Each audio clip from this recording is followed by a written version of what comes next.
patience. On est vraiment très heureuse de vous recevoir aujourd'hui pour ce webinaire qui traitera en particulier de la Palestine et de la solidarité avec la Palestine, mais aussi de la situation et des luttes des femmes en Tunisie en ce moment. Donc, c'est organisé par la Coordination québécoise de la Marche mondiale des femmes avec l'Association québécoise des organismes de coopération internationale, et son comité québécois Femmes et Développement, qui sont membres, en fait, de la Marche mondiale des femmes au Québec. Moi, donc, je suis Amélie Nguyen, coordonnatrice du Centre international de solidarité ouvrière, et ce sera moi qui fera l'animation aujourd'hui. Donc, ça fait partie, ce webinaire-ci, d'une série de webinaires qui ont été organisés par la Marche mondiale des femmes, dont le premier a été sur l'Afrique et en particulier l'Afrique de l'Ouest. Ensuite, on a touché l'Amérique latine, puis aujourd'hui, donc la Tunisie et la Palestine. Ces webinaires-là visent en particulier à mieux comprendre la situation des femmes, leur analyse de leur situation, de leurs conditions, des discriminations desquelles qu'elles vivent, leur donner une voix parce que souvent, on entend peu les militantes pour les droits des femmes dans de nombreux pays.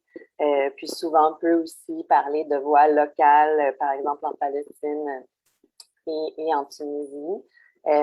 Puis donc, c'est dans l'optique aussi de se dire que de mieux comprendre leur situation, leur lutte, nous permet aussi d'avoir un éclairage différent sur notre propre situation de femmes, parce qu'on voit bien qu'il y a des dynamiques similaires liées au patriarcat, au capitalisme, à différentes oppressions raciales à travers le monde, puis qui nous touchent ici aussi.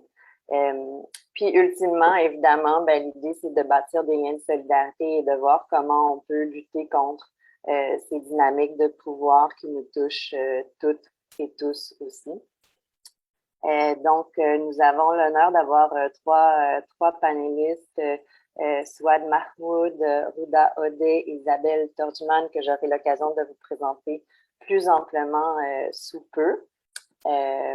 Puis donc, sans plus tarder, je vais donner la parole à Souad Mahmoud en la présentant un peu. Donc, elle est activiste féministe de la Tunisie, membre de l'Association tunisienne des femmes démocrates, la PFD, et syndicaliste au sein de l'Union générale des travailleurs tunisiens du JTT et du syndicat des ingénieurs agronomes de l'Union des comités de femmes tunisiennes et coordonnatrice de la Marche mondiale des femmes pour la Tunisie.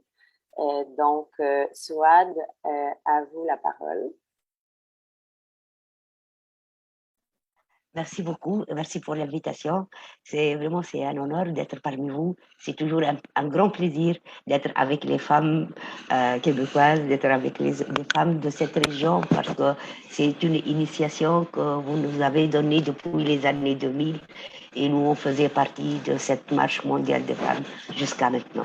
Merci beaucoup de rendre hommage aussi aux femmes palestiniennes parce que leur lutte, elle est vraiment acharnée et s'acharne jour après jour. Et c'est très difficile dans la situation dont on vit dans la région. Et vraiment, c'est un plaisir de voir Rouba parce que vraiment, elle représente les jeunes palestiniennes militantes qui sont en train de vivre et de militer à toute heure et pendant tous les jours, et que le monde ait une vision sur cette occupation, la dernière des dernières d'un apartheid qui existe dans ce monde-là, qui est vraiment manifesté avec beaucoup d'acharnement sur les codes humains principalement et pour les femmes en deuxième lieu. Je vais parler de la situation de la femme tunisienne parce que nous, en Tunisie, je crois qu'on fait une exception par rapport à la région sur pas mal de plans. En plus, comme Tunisie aussi, elle a fait l'exception depuis 2011 avec ce qu'on a bien dit, le printemps arabe, les révoltes arabes, tout ça. Mais il s'est avéré que c'est tellement de la proclamation du capital qu'on est en train de vivre des situations très difficiles, et surtout par rapport aux femmes tunisiennes, et dont j'ai parlé pendant dans beaucoup de séminaires de cette situation, ils s'apprêtent a priori comme extraordinaire par rapport à la région, mais au fait, c'est vrai, il y en a beaucoup d'acquis pour les femmes tunisiennes, mais jusqu'à quel ordre on pouvait, pendant ces 10 ans après la première révolte, ou ce qu'on appelait le printemps arabe, ce que les femmes, elles se sont battues et d'une manière très active, mais encore on se bat. Encore, on dit que notre situation, elle est vraiment, c'est la plus fragile. Et dès que tout est à toucher, c'est les femmes qui sont les premières qui sont sujettes par rapport à tous ces changements-là, et principalement par rapport à cette autorité théocratique, religieuse, qui, euh, qui veut de tout pour effacer la présence humaine de la femme avant de l'effacer comme je dis, comme être humain. Donc, je veux souligner qu'encore une fois, la place déterminante qu'occupent les femmes en révolte et les jeunes, avec les jeunes principalement, qui sont en colère dans le processus de changement politique et social dans notre pays, est très soulignée. Cette place n'a pas reconnu et n'était pas reconnue par rapport à la prise en compte lors de l'instauration des institutions soi-disant démocratiques de la nation et de l'élection des objectifs de la révolte. Aujourd'hui, en tant que militantes féministes, nous sommes déterminés à lutter pour la promotion des droits des femmes dans le respect de leurs différences, parce qu'on est différents, et de leur diversité, comme nous sommes mobilisés contre les injustices, les violences, la ségrégation dans les espaces publics et privés. Nous avons eu de cesse d'alerter contre les répercussions de la crise sanitaire et politique sur la situation des femmes tunisiennes et leurs effets multiplicateurs de la féminisation de la pauvreté, des violences du genre.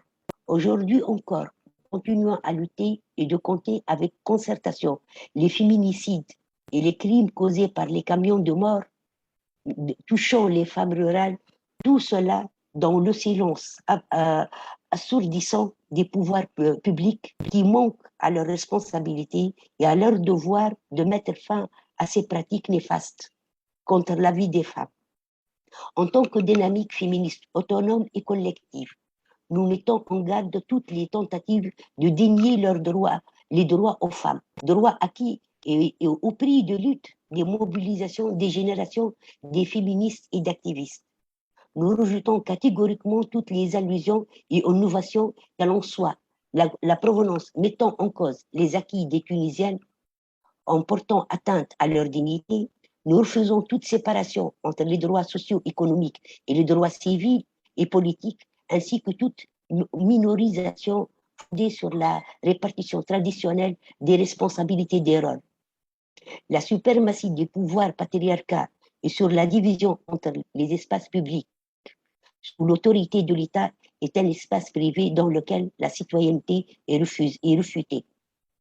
En tant que mouvement féministe indépendant, nous continuons d'occuper le devant de la lutte contre le patriarcat, les implications de ces concrétisations dans l'arsenal juridique discriminatoire, que dans la pratique rétrograde reliée par les discours politiques de légitimisation. Nous sommes convaincus qu'il n'y a pas de démocratie en l'absence des droits, des libertés des femmes, et qu'il ne peut y avoir de justice sociale sans égalité, dignité réelle, égalité des chances, répartition équitable des richesses. Exceptionnellement, ces derniers jours, depuis le 25 juillet, nous vivons un tournant historique, décisif. Nous sommes convaincus que tout autant de la nécessité de surmonter le blocage qui a plombé le pays avant le 25 juillet, engendré le désespoir, faute d'horizon, de perspective et de la nécessité de préserver le pays de sauts dans l'inconnu et des tentatives autocrates après l'annonce des mesures exceptionnelles par le président.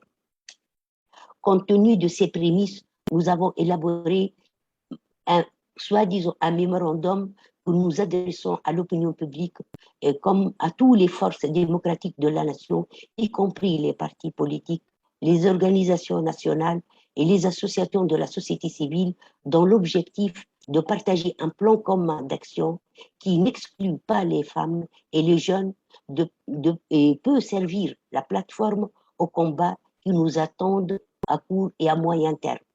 Dans ce contexte, nous interpellons toutes les forces nationales progressistes et à interagir de manière constructive à ce mémorandum féministe afin d'inclure les revendications et les mesures d'urgence qu'il préconise afin de garantir une réelle dignité, une citoyenneté effective et une entière égalité, ainsi que pour éliminer toutes les manifestations et formes de violence et de discrimination à l'égard des femmes.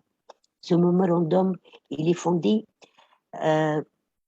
sur une approche de droits humains, dont la garantie incombe à l'État, vise aussi à alerter toutes les démarches fondées sur l'exclusion ou la simple charité et le bienfaisance à l'égard des femmes en situation de vulnérabilité. Notre approche se base en effet sur la reconnaissance, le respect, la protection et la jouissance des droits et des libertés par tous les citoyens et les citoyennes sans distinction ou discrimination, loin de toute exclusive fondée sur le sexe, la race, la couleur, les opinions, la croyance, la culture, la langue, l'origine, la classe sociale, le handicap, le choix individuel, l'orientation sexuelle, l'état de santé ou l'état de pauvreté ou de vulnérabilité économique. À cette fin, nous avons souligné plein de revendications, ou principalement 5 revendications, que je vais en rajouter dans la deuxième phase, si vous voulez me permettre ça. Merci. Merci beaucoup, Souad. On aura donc l'occasion de continuer cette discussion suite aux 3 présentations. Je vous souligne qu'après les 3 présentations, justement, les personnes participantes pourront poser leurs questions via le question-réponse, par chat à tous, et on pourra les lire aux 3 panélistes. Donc, sans plus tarder, je voudrais passer la parole à Rouba Odeh, qui est de Palestine. Je vais aussi vous la présenter. Donc, Rouba est une militante féministe de Palestine, membre de l'Union des comités de femmes palestiniennes et coordonnatrice de la Marche mondiale des femmes pour le Moyen-Orient et l'Afrique du Nord. Elle est membre de la coalition régionale des femmes défenseurs des droits humains au Moyen-Orient et en Afrique du Nord, titulaire d'une maîtrise en sociologie de l'Université Birzeit.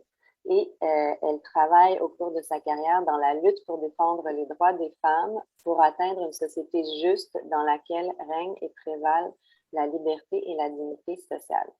Donc, c'est un plaisir de vous recevoir, Rouba, et je vous cède la parole.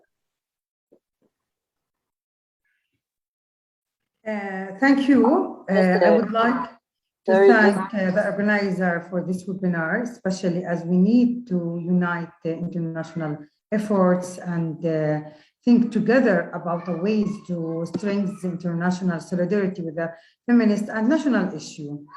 In particular, I mentioned what we are facing today from the injustice of training in Palestine as a result of the colonial occupation of it's by Israeli Zionists. Within the current phase of the national struggle for equality and liberation from occupation and achieving national freedom as a part of the Palestinian national Palestinian women are passing through one of the most difficult phases in their life. The current phase required intensifying resistance and continuing resistance on more than one level alongside with the remaining attached to the national rights in parallel with continuing the social struggle to achieve equality and just life for women on the base of freedom, equality, and social justice. Palestinians are facing a fierce attack for the occupation that keeps increasing and widening as a part of colonization project that motivated by the rush of some Arab regions for normalization with the occupation, and with the English of the voice of the Arab national that reject normalization with the occupier. The Arab region who rush toward the Israeli colonialism state do not take into consideration the occupation greed is not only limited to the Palestinian state, but also extend all the Arab countries. The operations arrested, killing, demolishing house, and conclude the Palestinian face indict clarify the Palestinians are under one of the worst forms of colonization in the history of the planet. Thus, it should be realized that there is no possibility to context with the occupation and neither agreements nor peace would lead to respect Palestinian rights to establish their state with Jerusalem as its capital. There's nothing but resistance in the right way to end this case of colonialism. We are still committed to calling upon achieving national unity, ending the divisions, devising, and gathering all the national movement components to face all the compresses and attempting to liquidate the Palestinian questions. Since over half of century, we have been living under the occupation that robs the land and confronts the people life daily within the daily violence committed by occupation. Palestinian women are the most available segment as a woman are arrested, injured, and killed. At the same time, women are the mothers, wife, daughter, and sister of prisoners, injured, and materials.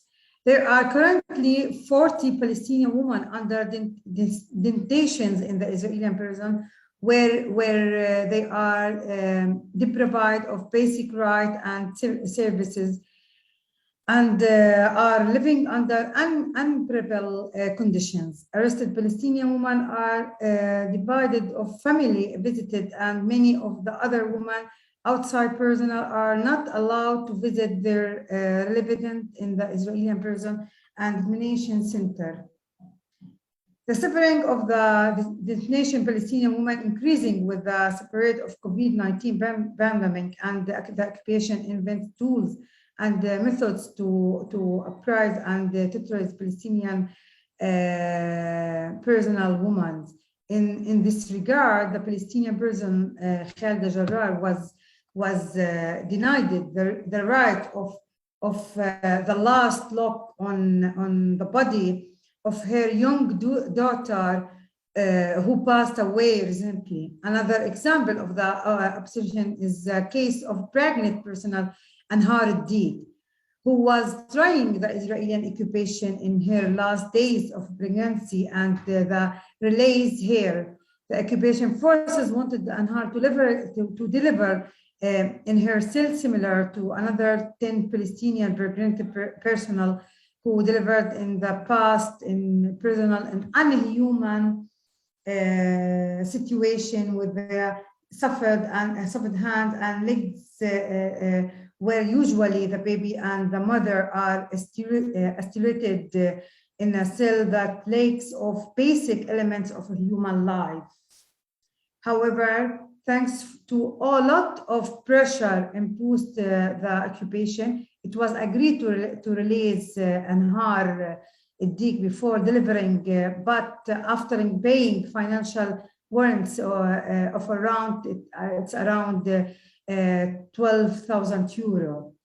On unrelated level, Palestinian women are still trying internally achieve their legal, social, economic, and economic rights. Palestinian women are living in a community controlled by patriarchal mentality that has an inferior look of women with no respect of their human rights. Women are still subject to participate such as early marriage, divorces, deprive of kids, and deprive of work or education. Palestinian women are struggle to issue family protection law and amendment applied laws related to women, as well as harmonizing Palestinian legislation with international treaty and conventions that Palestine credited in order to combat all forms of discrimination against women.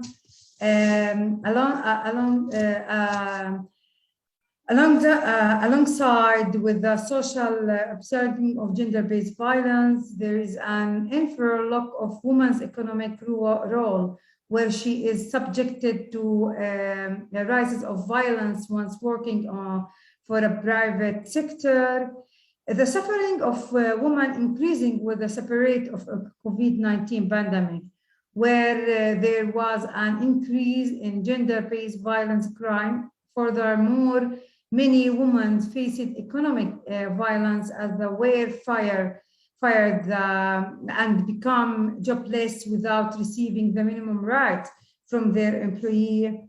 Despite the sensitivity of current phases that we are living through as a Palestinian, and the impact of occupation violence as well as the separate of COVID-19, and the fact that international community and Arab countries are neglecting Palestinian rights, as we as a Palestinian woman are attached to our national rights and committed to all forms of struggle, including national struggle for our national rights, above all our right to independence and right to national liberation, alongside with the social struggle to achieve a community controlled by human values and social justice principle, as well as combating all forms of discrimination and exclusion.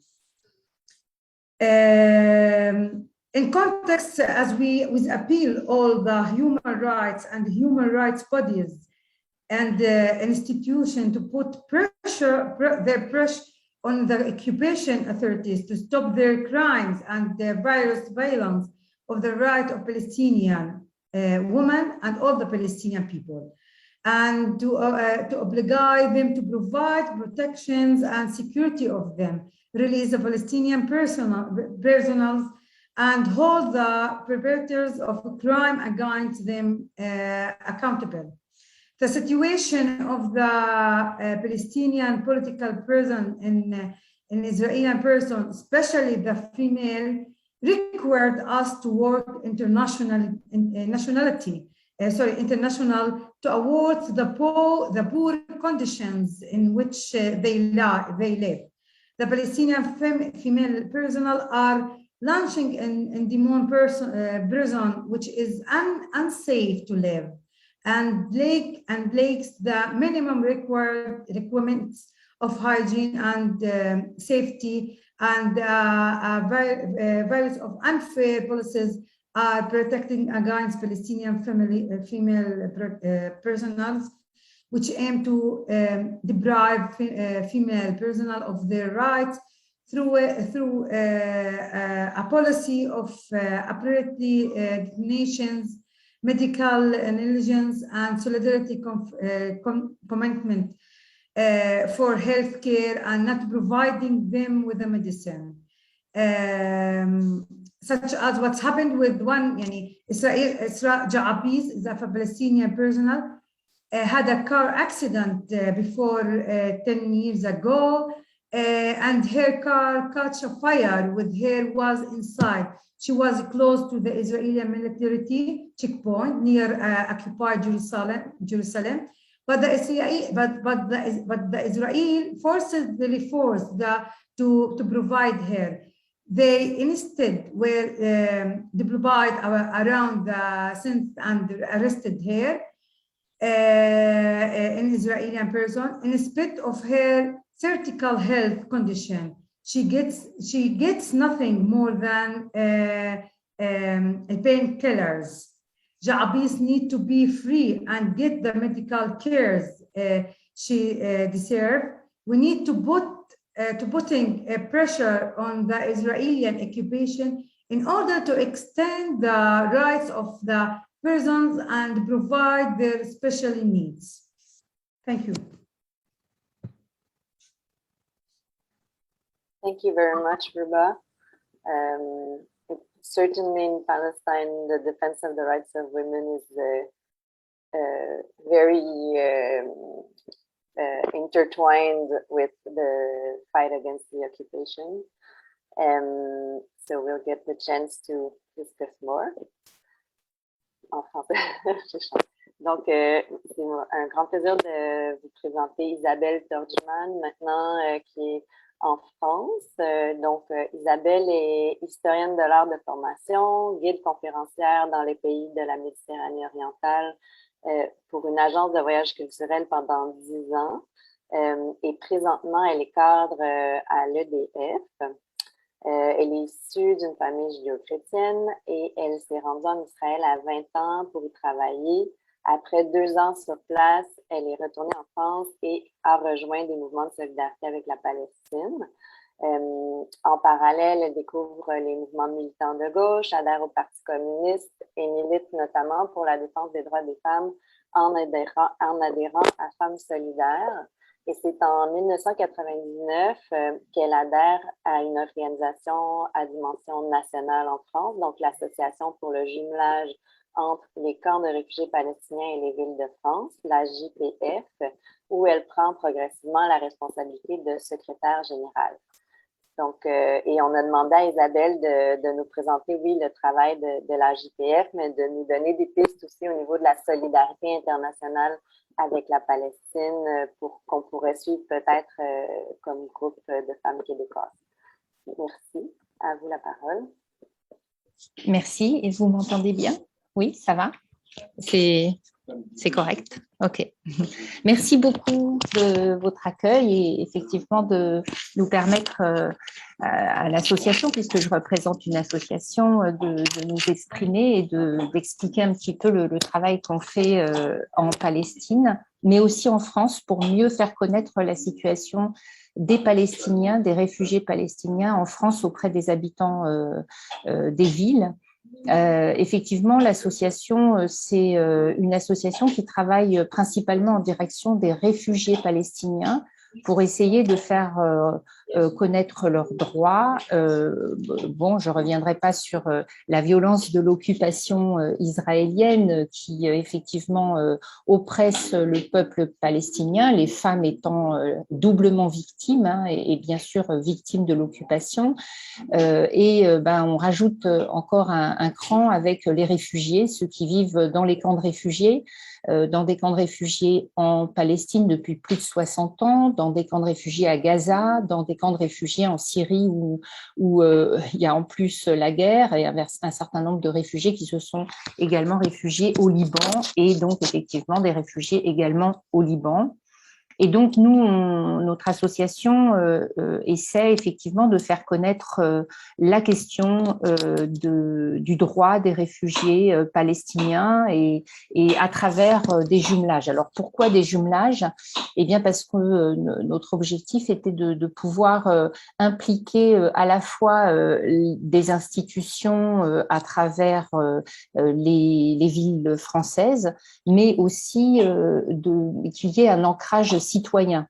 Alors, je ne sais pas si vous avez au Québec ce système de jumelage, mais donc les villes en France sont jumelées en général avec des villes en Angleterre, en Espagne, voilà, avec un certain nombre de pays européens, et il y a des échanges qui se font entre les écoles, ça peut être des échanges artistiques ou culturels, voilà. Et en fait, c'est assez intéressant ces jumelages parce que c'est pas de la coopération décentralisée justement, c'est pas vraiment de la solidarité, c'est plutôt une sorte de communauté d'intérêt entre des peuples, des femmes, parce que c'est souvent effectivement sur la question des droits des femmes ou de l'éducation ou de la culture. Et donc, on est sur un même pied d'égalité et l'objectif, c'est de se connaître, en fait, et d'apprendre à se connaître et d'apprendre à créer des solidarités ensemble, entre peuples. Et donc, on s'est dit que c'était un beau symbole pour apporter notre solidarité. Je parle peut-être vite avec la traduction, vous me le dites, voilà. Donc, on trouvait que la question des jumelages, prendre la question de la solidarité par le jumelage, c'était une belle façon de rendre hommage à la Palestine, de rendre hommage aux Palestiniens, au peuple palestinien, et de rendre hommage surtout aux femmes palestiniennes qui se battent depuis plus de 60 ans avec beaucoup de dignité. Parce que la Palestine, les Palestiniens, il y a tout pour faire un pays en fait en Palestine. Il y a tout pour créer cette indépendance. Il y a des femmes, des hommes qui se battent pour leur liberté et dans une grande dignité, malgré une occupation très violente qui dure depuis trop longtemps. Et en fait, le jumelage pour nous permet de leur dire que cette solidarité, en fait, elle n'est pas humanitaire, elle est politique. La solidarité qu'on leur donne, elle est politique. Elle est importante, alors même si ça s'accompagne de projets de solidarité à travers des coopérations décentralisées, le message qu'on veut porter avant tout, c'est que c'est une solidarité politique. Et donc, le jumelage, eh bien, ça nous permet de dire aux habitants des villes en France, voyez le peuple palestinien, les Palestiniens, les initiatives qu'il y a, les potentiels qu'il y a, créons des ponts, des passerelles pour mieux se comprendre et bien entendu très vite parlons de la question de la colonisation parce que c'est celle-ci qui empêche la création d'un État palestinien viable et donc qui empêche la paix. Et donc, c'est bien l'occupation israélienne qui est la source de ce conflit en fait qui dure et qui ne devrait évidemment pas durer. Voilà, donc c'est une contribution qu'on apporte comme ça. Alors, je pourrais peut-être au cours du débat vous expliquer très concrètement comment ça marche ou à vous donner des exemples très concrets de ce qu'on fait. Mais voilà, ça, c'est à peu près le tableau général. Merci beaucoup. Je crois que ça donne quand même, ça cadre tout à fait dans l'orientation de ce webinaire et ça donne quand même des pistes pour nous ici aussi en termes de solidarité, de proximité avec ces groupes locaux, ce qui est effectivement très différent d'une solidarité, d'une coopération plus humanitaire. Donc, j'inviterai les personnes participantes à inscrire des questions dans la section Q&A ou questions et réponses au bas de votre écran. C'est comme un phylactère, l'icône pour les questions. En ce moment, je ne crois pas qu'on ait de questions, non. Mais ceci dit, j'en profiterai pour donner la parole à Lorraine Gay, qui est dans l'assistance. Lorraine travaille de près avec le mouvement BDS, qui est un comité au Québec, donc le comité BDS Québec ici, qui est jugé par plusieurs groupes palestiniens comme étant une piste importante de solidarité pour vraiment renforcer le poids politique des groupes palestiniens en lutte pour le respect de leurs droits. Donc, Lorraine Est-ce que tu pourrais ouvrir ton micro? Oui, tout à fait. Voilà. Oui, merci. Donc, si tu souhaites faire un petit message de solidarité, Oui. parce que Lorraine, en fait, a beaucoup porté la défense des droits des femmes à travers le mouvement de solidarité avec la Palestine au cours des nombreuses dernières années. OK. Merci beaucoup. Merci infiniment aux 3 conférencières. C'est vraiment un privilège de pouvoir vous avoir en direct d'une certaine façon. Alors, moi, je suis membre de la Fédération des femmes du Québec, qui était bien sûr une initiatrice de la Marche mondiale des femmes. Et je représente la Fédération des femmes du Québec auprès de la coalition Boycott, Désinvestissement et Sanctions contre Israël. Alors, ça a été un travail très intéressant et important de sensibilisation de l'ensemble des membres de la FFQ pour arriver à prendre position sur cette question-là. Ça a débuté en 2009 par une délégation de la Coalition pour la justice et la paix en Palestine. Ça, c'est le groupe initiateur. Et on y avait des représentantes de la FFQ dans cette délégation-là. Et on a rencontré plusieurs féministes palestiniennes, à Ramallah en particulier. On aurait espéré aller à Gaza, mais c'était complètement fermé. Vous vous souvenez, en 2008-2009, ça a été les agressions terribles de l'armée israélienne. Alors, c'était impossible d'entrer à Gaza. Mais en revenant de cette délégation-là, en 2010, tout de suite l'année suivante, on a fait un travail important, encore une fois, comme je disais, mais pour que la FFQ elle-même, pas juste des comités ou des comités de solidarité, mais que tous les membres de la FFQ adoptent la campagne BDS. Vous savez, en Amérique du Nord, se prononcer contre Israël, c'est toujours un problème terrible pour bien du monde. On est accusé d'à peu près tout. Il y a eu d'ailleurs une motion du Parlement canadien pour diaboliser la campagne BDS, etc., etc., dire que c'est antisémite, bon, etc. Mais avec la Fédération des femmes du Québec, nous avons réussi à faire, lors d'une assemblée générale importante, une motion très détaillée et dans une perspective féministe sur la question de BDS, et ça a été la base du travail depuis les 10 dernières années. Alors, on a fait, entre autres, à tous les 8 mars, il y a quelque chose qui se passe en solidarité avec les femmes palestiniennes, avec plus ou moins d'envergure, selon, évidemment, la conjoncture. On a fait aussi un zine qu'on appelle ici. Là, moi, je ne connaissais pas ça, mais en tout cas, c'est comme un petit journal où ce sont des femmes palestiniennes qui sont ici, bien sûr, au Québec, qui ont pris la parole et qui ont mis de l'avant leurs revendications ici au Québec et là-bas aussi en Palestine. Alors, il y a quand même même si c'est difficile parfois de maintenir un rythme qu'on souhaiterait beaucoup plus proactif, on souhaite énormément aussi reprendre la question des délégations, soit inviter les femmes palestiniennes à venir au Québec ou soit y aller nous-mêmes aussi. Ça, on souhaiterait ça beaucoup.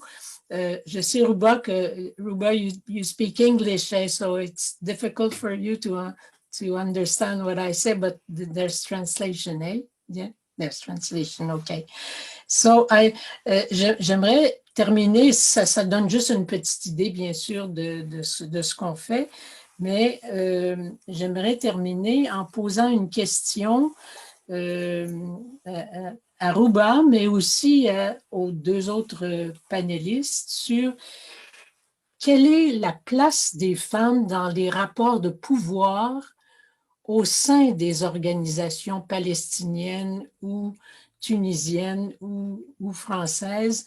C'est ça. Est-ce que les femmes sont très, très minoritaires dans ces organisations-là, dans les partis politiques, par exemple? Est-ce que en Palestine, à la fois au niveau du Fatah, mais à la fois au niveau du Hamas aussi, il y a des enjeux féministes qui sont reconnus et pris en compte par ces organisations-là? Voilà. Merci beaucoup. Merci beaucoup, Lorraine. Merci aussi pour la question très pertinente. Je vais aussi poser des questions qui ont été posées dans le Q&A. Donc, Chantal Leca nous demande comment se vit la crise climatique ou les problèmes environnementaux pour les femmes et les personnes les plus vulnérables, j'imagine en Tunisie ou en Palestine. Ensuite, Marie-France Benoît, qui a participé à l'organisation de ce webinaire d'ailleurs, souhaiterait avoir plus d'exemples concrets de jumelage et de ses effets en Palestine. Puis moi, je voudrais juste ajouter en termes de contexte actuel à saisir sur la question palestinienne, qu'il y a un momentum où l'organisation B'Tselem et l'organisation Human Rights Watch ont reconnu l'état d'apartheid imposé par Israël sur la population palestinienne, ce qui donne un levier quand même assez important, même ici, pour sensibiliser de nouveau la population sur les conditions complètement aberrantes de vie du peuple palestinien. Donc, est-ce que Isabelle, Souad, Rouba, qui souhaiterait prendre parole? Si vous voulez, je peux commencer. Bon, je veux bien répondre directement à la question, mais vu que nous, on est dans une situation plus ou moins exceptionnelle par rapport à la Tunisie, et depuis lorsque j'ai parlé de mémorandum, lorsqu'on a fait, et comme on est dans une, comment on dit, collectif de femmes. Donc, on a voulu être, enfin, je ne dirais pas, c'est pas imposer, parce qu'effectivement, on est appelé à imposer nos revendications, mais juste pour les prendre en considération, vu que les 10 dernières années, on était vraiment lésés par rapport à nos droits, par rapport aux femmes qui sont vulnérables, par rapport à l'environnement. Donc, une des revendications du mémorandum dont le collectif féministe tunisien a revendiqué, c'est sur le plan, il y a des catégories, il y a la lutte contre la pauvreté et les inégalités des richesses, il y a le domaine sanitaire qui s'est imposé à cause du Covid, mais il y a aussi tout ce qui est discrimination par rapport à la violence à l'égard des femmes, mais pleinement, on a une revendication qui tient bon par rapport aux femmes.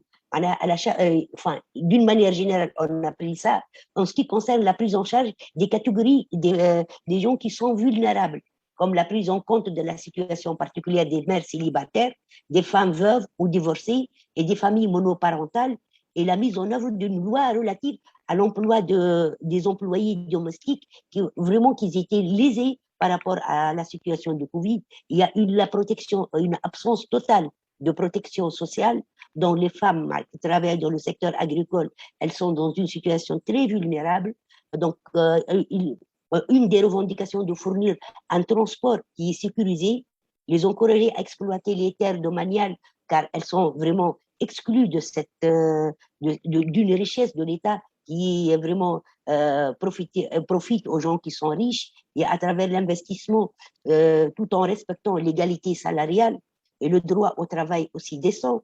En ce qui concerne l'environnement, le problème qui se pose par rapport à l'Afrique du Nord, et tout le monde le connaît sur échelle internationale, c'est un problème d'eau. Et on dit bien que dans les années à venir, ça serait une guerre pour l'eau, ça ne serait pas une guerre pour le pétrole.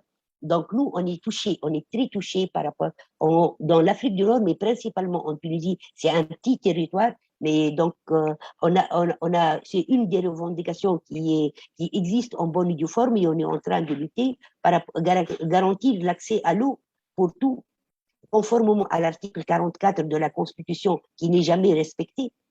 Il est primordial aussi de fournir l'eau potable à tous les citoyens et citoyennes, et envisager des programmes pour la fourniture et le contrôle de l'utilisation rationnelle de l'eau pour mettre fin au fardeau des femmes dans les zones rurales, parce que c'est les femmes qui sont chargées de transport et de ramener l'eau pour leurs usagers. Renforcer aussi les efforts des médecins du travail dans leur quête pour développer une stratégie de lutte pour les maladies dans les zones industrielles très polluées, réparer les dommages causés par les personnes et biens affectés par les abus environnementaux et poursuivre les responsables de l'importation des déchets parce qu'on assiste à un gros problème et à une crise vraiment environnementale en Tunisie à travers un accord entre l'Italie et la Tunisie pour transporter le déchet de l'Italie en Tunisie pour les inféoder, soi-disant, dans la mer ou bien dans le Sahara. Et ça, c'est une crise très, très reconnue en Tunisie. Donc, c'est une de nos revendications. Aussi, le respect des droits à un environnement sain et équilibré et de ne pas transformer les projets de développement à des catastrophes environnementales et sanitaires, comme cela a été dans plusieurs régions de la Tunisie, surtout dans le sud, là où on assiste à des oasis qui sont vraiment désespérées. Bon, ça n'existe plus rien et une atmosphère qui est vraiment toxique, surtout dans la région côtière de Gabès, qui est entre le sud et le centre de la Tunisie, qui est devenu un environnement malsain pour vivre et pour les gens. Il y a un taux de cancéreux énorme on n'arrive même pas à le maîtriser. Ça, c'est une des revendications par rapport à cette situation dont on vit maintenant. Merci. Merci beaucoup. Rouba, Isabelle?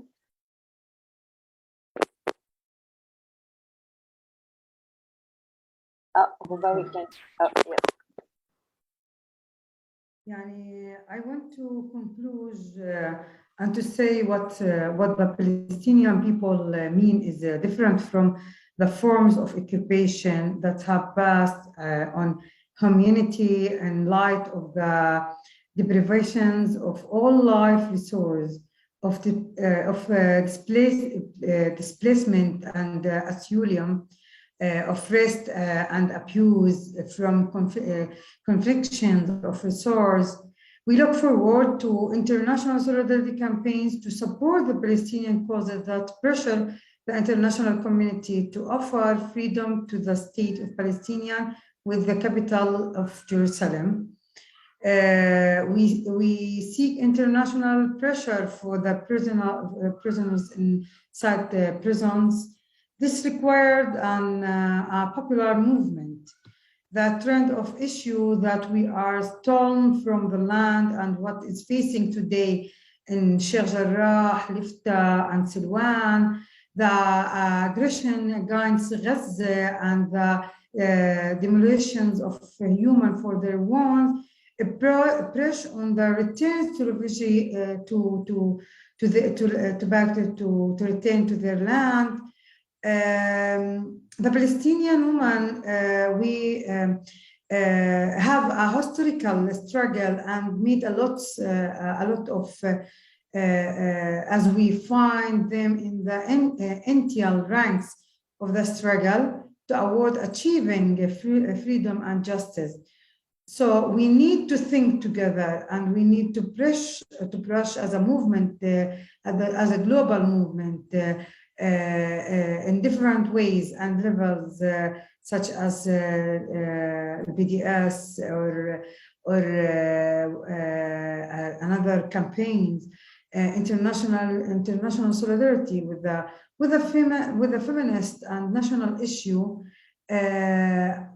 especially to end the occupation under what's happened today, as we say in the last, after more than 70 years ago. Thank you. Thank you. Isabelle, quelque chose à ajouter? Oui.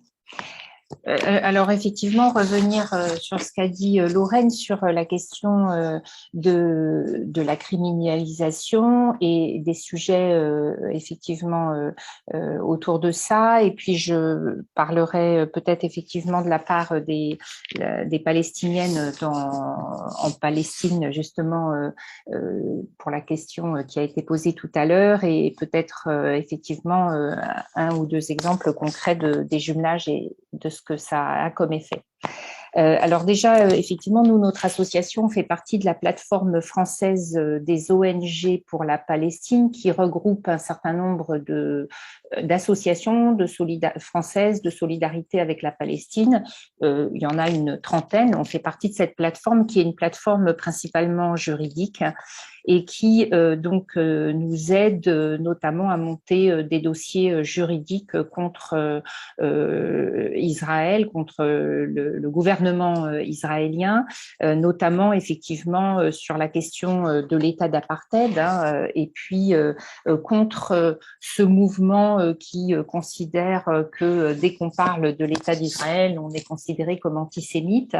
Et nous avons notamment en ce moment un dossier juridique qui est monté au niveau de l'Europe, de l'Union européenne, contre la criminalisation des associations et des individus, des maires notamment pour nous, et des personnes qui s'engagent aux côtés des Palestiniens. Il faut savoir qu'il y a effectivement un mouvement très violent qui existe aussi en France et qui criminalise en quelque sorte les associations ou les individus ou les mairies ou les maires qui s'engagent dans un processus de solidarité avec la Palestine. Et ça, on veut essayer de dénoncer aussi ça.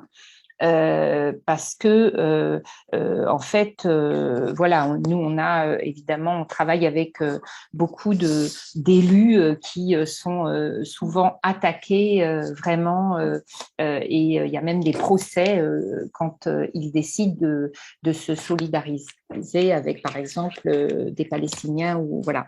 Donc ça, on essaye de vraiment dénoncer ça. Et c'est quelque chose qui donc me permet de vous parler des choses concrètes, de la manière dont on procède. En fait, on travaille avec vraiment en lien étroit avec des mairies, avec des maires donc qui décident donc de s'engager dans une coopération avec la Palestine, avec un camp de réfugiés en l'occurrence, mais toujours avec l'appui également d'un comité de jumelage au sein des villes qui va animer cette association, et bien entendu avec pareil un comité en Palestine qui dans les camps de réfugiés. Le travail qu'on réalise, il est d'abord, comme je vous ai dit tout à l'heure, de se connaître. Et ça, c'est le plus important, de se connaître mutuellement. Et quand vous parliez tout à l'heure d'y aller, je crois que c'était Lorraine qui disait on y va. Évidemment, le voyage est indispensable et nous, on fait chaque année une délégation, enfin sauf avec le Covid évidemment, mais une délégation d'élus. On amène environ entre 50 et 60 élus, maires, adjoints aux maires et élus de villes françaises en délégation en Palestine pour aller voir sur place, notamment leurs partenaires, mais aussi tout simplement pour aller voir ce qui se passe sur place, pour franchir les murs, pour aller à la rencontre de la population. Et dans ces délégations, à la fois, il y a des rencontres avec, bien sûr, le monde politique, qui soit palestinien, mais aussi avec des partenaires israéliens, du mouvement de la paix, israélienne, mais on rencontre aussi beaucoup la société civile et notamment la société civile palestinienne dans les camps de réfugiés. Cette société civile, et j'en viens à la question des femmes, cette société civile, elle est beaucoup animée par les femmes. En fait, les femmes en Palestine sont très dynamiques. Alors, à la fois, elles sont entravées à cause de l'occupation, entravées aussi parfois, bien sûr, à cause d'une société qui reste quand même beaucoup patriarcale. Néanmoins, elles sont extrêmement dynamiques, elles sont partout dans la vie, voilà, quotidienne. Elles s'impliquent dans énormément d'associations et pas simplement voilà, au niveau de l'éducation. Elles ont effectivement dans tous les niveaux de la vie, au niveau de la santé, elles sont membres souvent des comités populaires des camps. Alors, c'est pas simple, elles doivent se battre pour gagner leur place, mais bon, il y a quand même énormément de comités, d'associations qui sont tenues par les femmes et nous, on privilégie bien sûr les partenariats avec des associations de femmes. Voilà, bien sûr, c'est pas exclusif hein, dans le cadre d'un jumelage, mais on fait très attention effectivement à beaucoup travailler avec des partenariats, des comités et avec des femmes. Une fois qu'on s'est rencontrés, une fois qu'on se connaît, bien sûr, on y est allé, les mairies et les élus y sont allés et en contrepartie, souvent, ils invitent leurs partenaires palestiniens avec un camp à venir en France. Pareil, pour rencontrer la population de la ville française qui fait le jumelage, rencontrer la société civile, les associations qu'il y a dans la ville et c'est ensemble comme ça qu'on essaye d'imaginer un projet. Alors le projet, il peut être vraiment très varié, très ouvert. C'est aux populations de dire sur quoi ils veulent travailler. Ça peut être, par exemple, la question de la musique. On travaille beaucoup sur des centres, des écoles de musique dans les camps de réfugiés à travers une association qui s'appelle Al-Kalmanjati, qui veut dire le violon en arabe. Et donc, c'est une association qui crée des écoles de musique dans tous les camps de réfugiés. Donc, on collecte des instruments de musique et voilà, on apporte ces instruments et on travaille voilà, avec cette association pour introduire la musique dans les camps de réfugiés. Auprès des enfants, ça peut être des projets culturels, ça peut être des projets sanitaires, ça peut être des projets d'échange très concrets entre des travailleurs, par exemple. Voilà, c'est vraiment aux villes. Alors, on essaye de tenir compte de la particularité des villes et des camps de réfugiés avec lesquels ils vont se jumeler. Bon, par exemple, ça peut être des échanges sportifs. On a fêté les 30 ans du premier jumelage en septembre dernier entre une ville qui est dans l'Oise, c'est dans le nord de Paris, qui s'appelle Montataire, et un camp de réfugiés qui s'appelle Béiché, qui se trouve à côté de Bethléem. Eh bien, par exemple, ça s'est traduit par une compétition sportive. Alors, pour vous donner concrètement, il y a 30 ans, il y avait eu des Palestiniens du camp de réfugiés de Béiché qui avaient été invités à Montataire pour un tournoi de basket. Et donc, voilà, il y avait eu toute une série d'échanges. Et bien sûr, ce n'est pas que le tournoi de basket, c'est aussi le prétexte de parler de la Palestine et de renforcer les liens politiques avec des forces progressistes en Palestine. Et bien, 30 ans après, il y a eu, donc pour fêter les 30 ans du jumelage, et bien pareil, une compétition sportive autour du basket qui a été organisée. Voilà. Alors bon, pour la petite histoire, la première fois, ce sont les Palestiniens qui avaient perdu contre les Français, et 30 ans après, c'est les Français qui ont perdu contre les Palestiniens au tournoi de sport. Bon, voilà, c'était un petit symbole aussi pour montrer que le jumelage avait duré 30 ans et que les échanges ont duré 30 ans et qu'il y a eu, bien entendu, au-delà de ces échanges sportifs ou culturels, des échanges politiques très forts et des soutiens des mairies et des maires très forts aux campagnes contre, bien sûr, l'apartheid et la colonisation. Alors, c'est difficile de résumer parce que, voilà, mais je suis prête à répondre aux questions. Ben, on comprend, on sent votre engagement envers cette lutte, donc on comprend tout à fait votre enthousiasme à partager vos activités. Je vais vous partager un commentaire. Ben, en fait, déjà, il y a plusieurs remerciements dans le clavardage.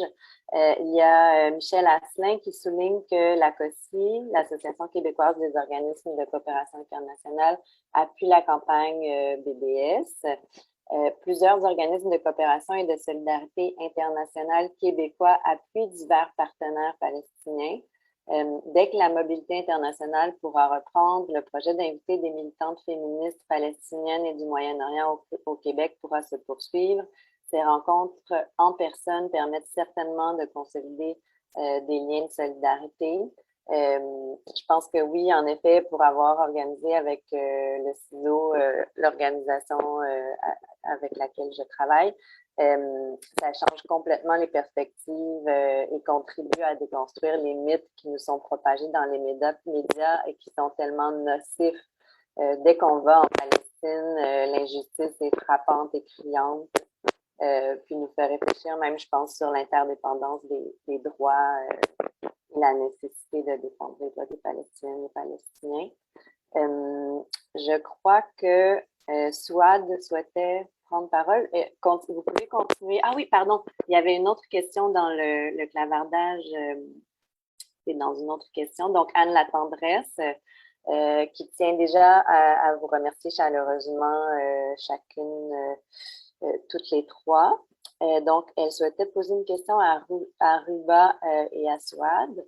Donc, en Palestine occupée depuis les années 80, en particulier durant la première intifada, il y avait de nombreux comités populaires de femmes qui avaient des activités pour générer des revenus, des coops agricoles, de transformation alimentaire, etc. Et les partis politiques avaient aussi des comités de femmes, dans le Fatah, FDLP, FPLP, le Parti communiste. Il semble qu'un certain nombre de ces comités de femmes ont disparu ou sont moins actifs. Est-ce le cas? Est-ce que l'établissement de l'autorité palestinienne a pris ou a adopté des lois ou politiques pour protéger les droits des femmes palestiniennes? Donc, une longue question. Je ne sais pas si Ruba ou Souad auraient des pistes de réponse ou souhaiteraient commenter le reste des interventions.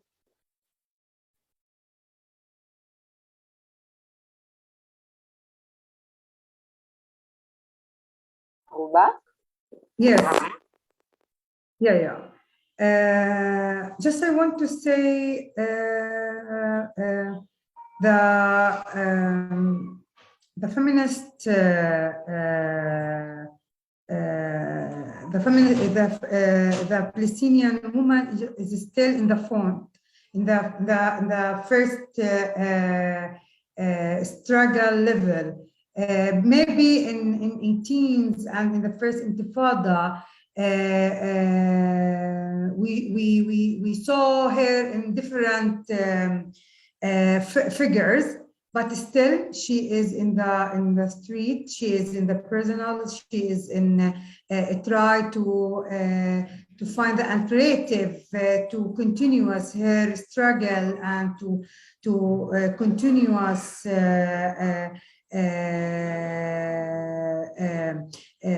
continuous her rule inside the home and outside. When she was now in the personal, or is her father or brother or husband was in the personal. She continues what she started before. The situation now is different than before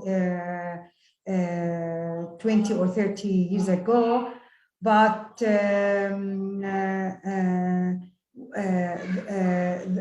she is the popular pressure is stronger and capable of changing the equations. The Palestinian woman causes need a strong popular movement now to support her rules in right to liberation.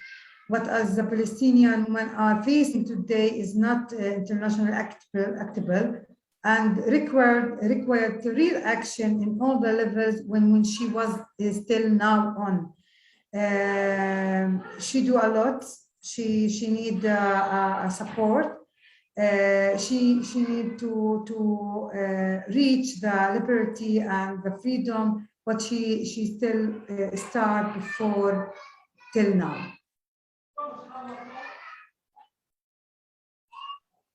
Thank you. Je peut-être. Je vais commencer par Souad. Oui. Merci. Merci beaucoup. Juste, je veux rajouter un peu sur Rouba parce que ce que je voulais dire, parce que c'est très intéressant ce que vous êtes en train de faire. On a besoin, de par cette région, comme le patriarcat, il est assez fort, les forces fondamentalistes aussi, avec tout ce qui est coopération entre le capital et tout ça. Mais reste que ces femmes, elles ont, à travers nos jumelages, à travers nos rencontres, à travers cette alliance qui est très forte entre les femmes du monde, de savoir explorer comment on peut effectivement être en solidarité entre nous, les femmes, à travers, que ce soit avec les femmes palestiniennes, à travers leur savoir-faire et le savoir qui se régénère et régénère un revenu, surtout par rapport à des femmes qui ont perdu leur mari, leurs enfants. En plus, elles se sont trouvées retrouvées sur elles-mêmes. Ce sont elles qui font tout ce qui est broderie, tout ce qui est conservation. C'est des choses qu'elles sont en train d'explorer et dont le monde, tout le monde entier en a besoin de savoir le savon palestinien, de voir la broderie palestinienne, parce que ça c'est un revenu qui revient pour ces femmes-là et qui alimente les enfants pour la scolarisation, pour qu'elles se rendent aussi fortes pour leur propre revient, pour leur autonomie. Parce que d'une manière, ça c'est pour la Palestine.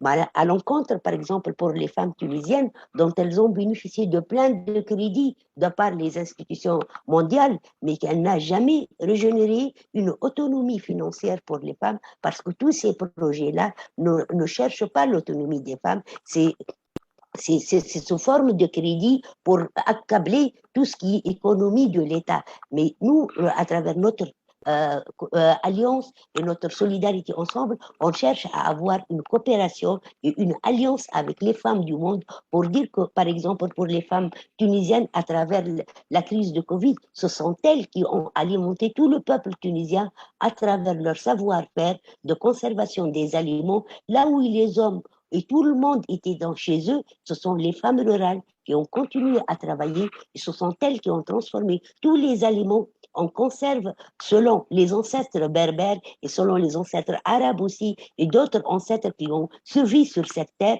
Et ce sont elles qui ont servi d'aliments à tout le peuple. Tout le monde cherchait les zones rurales pour avoir à quoi manger et revenir comment conserver tous les aliments chez eux parce que les Berbères, d'une manière générale, ils avaient toute une procédure de conserver et dominer tous ces aliments sans avoir recours à des frigidaires, sans avoir recours à des produits de conservation, sans avoir recours à plein de choses qui sont nocives pour la santé. Et ça, pour moi, c'est très important de valoriser à travers notre coopération et notre alliance de par le monde, de faire valoriser le savoir-faire des femmes parce que ce sont les seules. Ils ont gardé leur savoir-faire. Ce n'est pas, je sais pas, mais je dis que c'est les femmes qui ont gardé tout ce savoir-faire ancestral et qui maintenant, dont on a besoin de retourner en plus.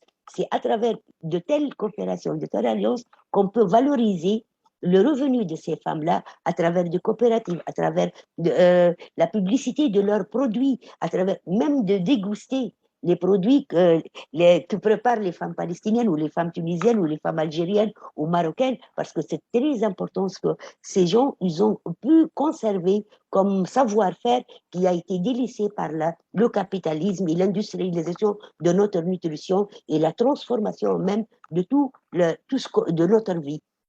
C'est ça, c'est à travers ça qu'on peut avoir toute une continuité et je ne nie pas parce que je sais un peu, par exemple pour les femmes qui l'Amérique latine, je sais qu'est-ce qu'elles peuvent faire et qu'est-ce qu'elles peuvent transformer, même sur le plan utilisation de la nature.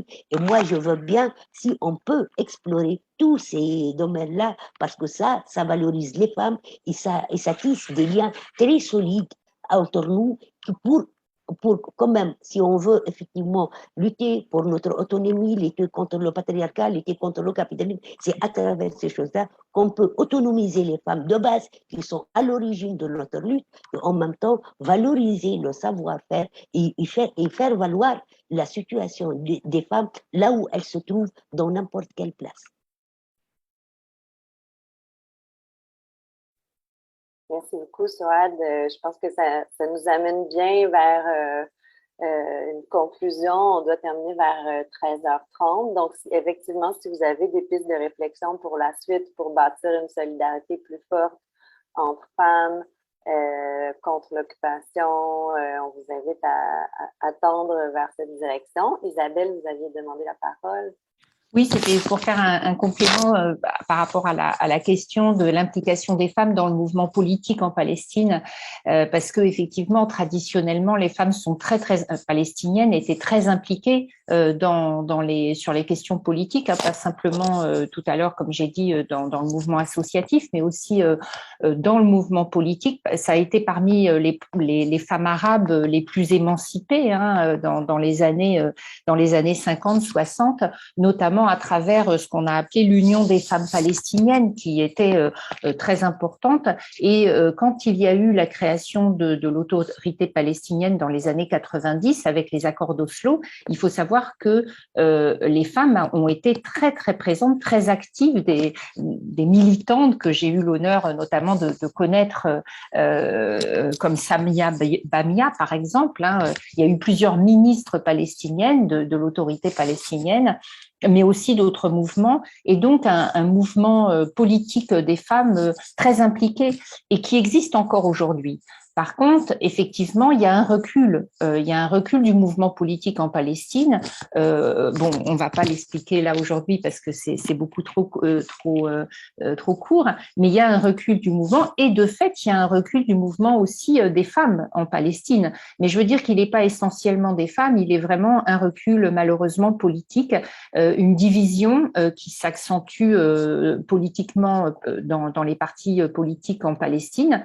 Et cette division, elle fait le jeu, bien sûr, de l'occupant israélien, mais elle a été surtout provoquée par l'occupation israélienne et par le fait de la création de Bantoustan en Palestine, qui évidemment, de manière mécanique, a empêché les Palestiniens de se parler, de se voir, de se rencontrer, et les Palestiniens entre eux, et de créer une unité parfois politique. Donc voilà, c'était ce que je voulais rajouter. Et puis je voulais aussi remercier Rouba et Souad pour également ce qu'elles ont dit, et Souad, quand elle parle de tradition de broderie par exemple en Palestine, c'est vrai que les femmes palestiniennes participent beaucoup à l'économie palestinienne. Elles sont, comme on l'a dit, très actives sur la broderie. Nous, par exemple, dans des exemples concrets de choses que l'on peut faire, et ça peut aussi être la conclusion de qu'est-ce qu'on peut faire. Nous, par exemple, on vient de sortir avec le comité de jumelage un livre sur la broderie palestinienne qui s'appelle Brodeurs d'espoir. Ça a été un ouvrage donc qui reprend effectivement le travail des femmes brodeuses et qui a été dans le cadre du jumelage entre une ville bretonne qui s'appelle Douarnenez, qui est au bord de la mer en Bretagne, et un camp de réfugiés au Liban, un camp de réfugiés palestiniens au Liban, avec notamment des brodeuses palestiniennes. Et alors, à travers, et donc ils brodent l'espoir, et en fait, ils sont également expliqués en quoi les femmes bretonnes qui brodaient à l'époque leur broderie de vêtements pour dire qu'elles étaient bretonnes et pour revendiquer leur identité bretonne. Et en fait, on sait que les Palestiniennes également revendiquent beaucoup leur identité à travers la broderie. Parce que c'est très typé. Et donc, il y a tout un rapport qui a été travaillé avec un sociologue sur cette identité que les femmes, elles ont, et elles montrent aussi, elles ont très fort pour revendiquer leur liberté, que ça soit en Bretagne, finalement, ou que ça soit en Palestine, même si, bien entendu, ou que ça soit en Tunisie, même si, bien entendu, les conditions de vie sont pas les mêmes. Et à travers, donc, on le voit bien, quelque chose dont on pourrait dire, oh, bah, tiens, c'est un livre sur la broderie où on aide les femmes brodeuses à vivre économiquement, mais bon, il y a un truc un peu culturel. Mais en fait, on voit à tel point c'est politique. Parce que, à travers cette broderie, à travers ce livre, c'est aussi la revendication des femmes, de leur identité, de ce qu'elles sont, de ce qu'elles font, et de aussi comment elles participent à la société. Voilà. Merci beaucoup. Ça nous donne effectivement envie de lire ce livre et de mieux connaître ces savoirs traditionnels et leur place importante dans la culture des femmes palestiniennes. Lorraine fait un commentaire. Pourquoi parler de brodeurs si on parle des brodeuses? J'imagine un commentaire clin d'œil de la part de Lorraine. Je donnerais peut-être une dernière fois la parole à Souad et Rouba sur des pistes de solidarité. On en a beaucoup parlé, puis je pourrais conclure rapidement par la suite. Si jamais vous avez une remarque de conclusion à ajouter, Rouba? Yes, sorry, I know it's the final 5 minutes, but just I want to adding something. It's important because we are working now in a big campaign. We in the Union of Palestinian Women Committee as a feminist mass framework was funded since 1980, proposing to empower Palestinian women in all levels and to contribute in the Palestinian national struggle against the Israeli military illegal occupation of the Palestinian tourism. We are adopting an international campaign to bridge the occupation in order to extract the rights of female prisoners and provide them with their special needs. Many of Palestinian female prisoners go under a various type of psychological and physical violence in the investing centers. They are pressured and they provide for their own special needs. And by the testimony of this freed prisoner for the occupation cells, one of many used to provide prevention methods is not providing Thompson throughout their menstrual period. Also, the lack of privacy to the special biological woman needs, adding to the confection of their underwears without. So providing an alternative, this campaign is need a power from the international and solidarity with us to help at least to find the basic life for this woman in the Israeli person. Just I want to share it with all. We are looking for the popular solidarity because what we need in this stage. Thank you. Thank you very much. If you have any documentation or a link or a petition to sign, of course, I think everyone here, it would be a pleasure for us to support. And on pourra envoyer les documents aux personnes inscrites au webinaire par la suite pour que vous puissiez appuyer en solidarité. Souad? Juste, je voulais commencer parce que je ne peux pas passer un tel webinaire sans passer le salut pour notre camarade Khalda Jarrar qui est encore détenu pendant plus que 3 années. Aussi, notre camarade qui était la substitution qui est membre de la coordination internationale de la Marche mondiale des femmes, Khitam Saafi, qui pour la 2e fois, on la prive et elle est encore en prison et détenue. Mais juste, je voulais rappeler Rouba parce qu'on s'apprêtait à préparer une campagne qui va être, on espère bien qu'elle passe de par le monde entier par rapport à Estra et par rapport à l'intervention chirurgicale qu'elle doit subir pour libérer son corps qui a été, et donc c'est un appel si on peut se mettre ensemble pour effectivement arriver à soutenir une militante pareille qui a subi toutes les formes d'oppression sur son corps et sur son chair comme être humain. Par rapport à tout ce qui est lien de solidarité et de reconnaissance, ce n'est pas pour inclure les femmes dans tout ce qui est travaux de broderie, comme on le dit dans la maison. Non, c'est un moyen de relever et d'avoir un revenu et une autonomie financière, effectivement, et d'être partenaire et avancer dans le développement économique de leur pays.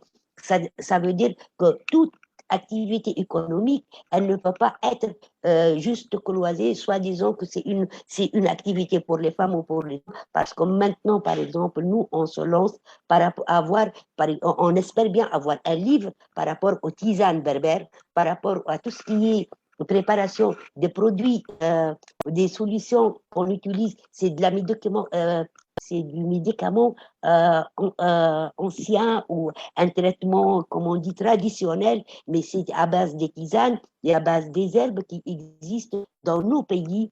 Et en Palestine, elle est tellement riche de ces tisanes-là, elle est tellement riche. L'herbologie de la Palestine, c'est quelque chose d'extraordinaire. C'est les terres les plus anciennes dans le monde dont on peut exploiter et j'espère bien avoir un livre qui parle des tisanes des femmes palestiniennes, effectivement. Ce n'est pas pour inclure les femmes dans les maisons, non. L'espace pour nous, espace privé ou public, ça serait partagé entre hommes et femmes, mais c'est juste pour que ces femmes puissent régénérer un revenu pour qu'elles soient autonomes et elles ne dépendent pas de n'importe qui ou d'une dette ou d'un faveur qu'on peut donner pour soi-disant qu'elle est vulnérable. Non, c'est qu'elle soit productrice et elle, effectivement, et elle assume ses responsabilités. Et c'est à travers ça, on cherche très bien à avoir quelque chose, on travaille ensemble pour faire quelque chose sur ce plan-là par rapport aux femmes qui travaillent dans le milieu rural, qui sont plus que 50% de la main-d'œuvre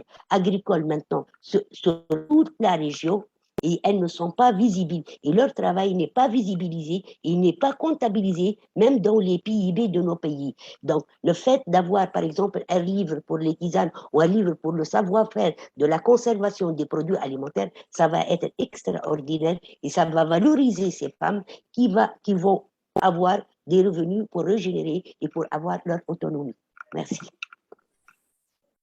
Merci beaucoup. Donc, je pense que ça nous mène à la conclusion. Je pense que c'est un appel vraiment intéressant et important, Souad, qui nous touche ici aussi. Je pense à reconnaître tous les rôles des femmes, à la fois leur rôle, oui, de reproduction, de soins, qui est d'autant plus sous pression en cas d'occupation ou de crise, comme on l'a dit sur la COVID aussi en Tunisie, où les femmes ont tenu la société ensemble à travers leur travail invisible, leur rôle économique, les savoirs traditionnels qui sont portés par les femmes aussi, mais aussi, je pense, à travers chacune de vos interventions, le rôle de résistance et de lutte dans lequel les femmes jouent un rôle crucial qui est souvent relégué au second plan, mais qui, pourtant, je crois, il y a peu de luttes qui auraient pu tenir le coup sans l'implication des femmes. Et donc, c'est extrêmement important de reconnaître ce rôle pour lesquels les femmes se battent aussi. Je pense qu'on peut se rappeler que c'est important de parler de la Palestine sans se censurer comme un enjeu de droits humains, un enjeu politique aussi pour mettre fin à l'occupation, de s'occuper, de s'informer comme vous l'avez fait aujourd'hui, de développer un discours critique et qui déconstruit les mythes sur cette situation. Pourquoi pas penser comme organisation à adopter une résolution d'appui à la campagne de boycott des investissements et sanctions en solidarité avec la Palestine, qui est vraiment une piste incroyablement forte de solidarité. Pourquoi pas aussi, puis on le fera en appui à l'appel de Rouba, appuyer les prisonniers et les prisonnières qui vivent dans des conditions complètement inacceptables, où leurs droits sont violés, où ils n'ont aucun recours. On sait que elle l'a peut-être moins dit, mais une énorme partie de ces emprisonnements sont faits dans un total arbitraire, sans aucun recours pour les prisonnières et les prisonniers qui voient leur peine renouvelée sans pouvoir même être accusés de quelque chose de concret souvent. Donc, c'est des prisonniers particuliers aussi, les prisonniers palestiniens et les prisonnières palestiniennes. On a parlé aussi de l'importance de rebâtir des liens humains de se connaître, d'aller à la rencontre. Ça, je pense que les délégations et les conférences qu'on va poursuivre à l'avenir sont super importantes pour maintenir ces liens et pour poursuivre le travail qu'on a entamé aujourd'hui. Donc, ça a été vraiment un plaisir de vous rencontrer, au plaisir aussi de poursuivre la discussion avec vous. Merci donc Isabelle, merci Rouba, merci Souad. Un honneur d'avoir partagé ce panel avec vous. Puis merci aussi énormément aux personnes qui ont participé, qu'on n'a pas vues, mais qui, pour plusieurs, là, ont mis des messages de remerciement dans le clavardage. Donc, on se dit, je crois, à la prochaine, puis notamment pour les pistes d'action concrètes sur les droits des prisonnières en Palestine, qu'on vous invitera aussi à appuyer. Donc, à bientôt et solidarité. Puis solidarité avec la Tunisie, bien sûr, aussi. Merci Amélie. Vraiment, c'était un plaisir.